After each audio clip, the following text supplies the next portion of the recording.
Music, either choral music or instrumental music, has been a big part of my life, and it has been my avocation for practically the whole time since I was in the 9th grade. My name is David Teague. I live in Brevard, North Carolina. I'm a double bass player. And when I played with the bow, I would draw the bow and the shoulder would bind. And it would cause a bump in the sound, and I would draw the bow further. It would bind again and bind again. He calls it crepitus, but that was the reason why something had to be done, because I could no longer play. And I play a lot. After we reviewed and I understood the shoulder anatomy, the labrum was missing. The posterior labrum was missing or broken away. There were things inside the joint itself. And the physical therapist looked at me and said, physical therapy is not going to replace what is not there. You are probably going to have the surgery. I came to Steadman Hawkins through the recommendation of a friend of mine in Brevard who had had both shoulders done. That was soft tissue, but he was very clear that Dr. Hawkins was the man to go to. I had already engaged another surgeon whom I liked very well, but when this man gave me that recommendation, I came and I liked Dr. Hawkins instantly, and he scheduled me for surgery very quickly.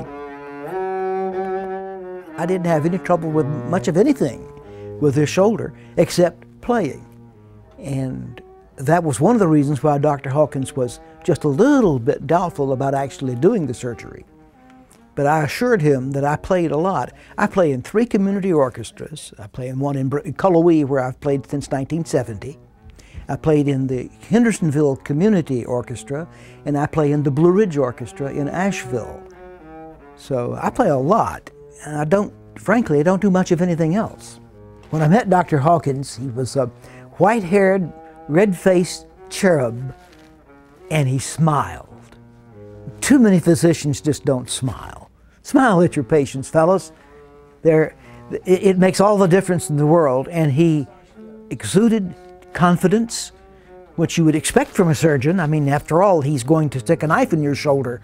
You need to have that kind of confidence, but it was a genuineness that I was able to see almost immediately. I really liked Dr. Hawkins. I had a total shoulder replacement of my right shoulder. My impression of the hospital was very positive. I was particularly pleased with the anesthesia staff. I forget who the anesthesiologist was, but my wife had bought me a book that was supposed to have a tape with it that had affirmations about healing. And so I asked the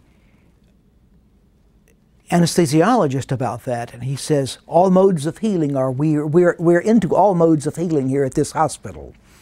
So he took out his iPhone, he had me record the affirmations in my voice, and he played them back during the surgery. Dr. Hawkins prescribed some use of the bow on the bass at the 7th week, and he let me do that under strict supervision of the physical therapist. I'm aware that surgeons don't usually go outside their protocol in order to be able to accommodate a patient's particular wishes, but he did for me, and I was deeply appreciative of that, and it enabled me to get back to playing much more quickly. Had this not succeeded, I would have just felt awful. It would have been depressing, and it would have been a matter of having to work very hard to get over it. It's been 2 years. The surgery was September 14 in 2010. By December, I was playing full time. So you couldn't ask for much better than that. And if I were to leave a message for Dr. Hawkins and for his staff and his fellows, I would say, thank you.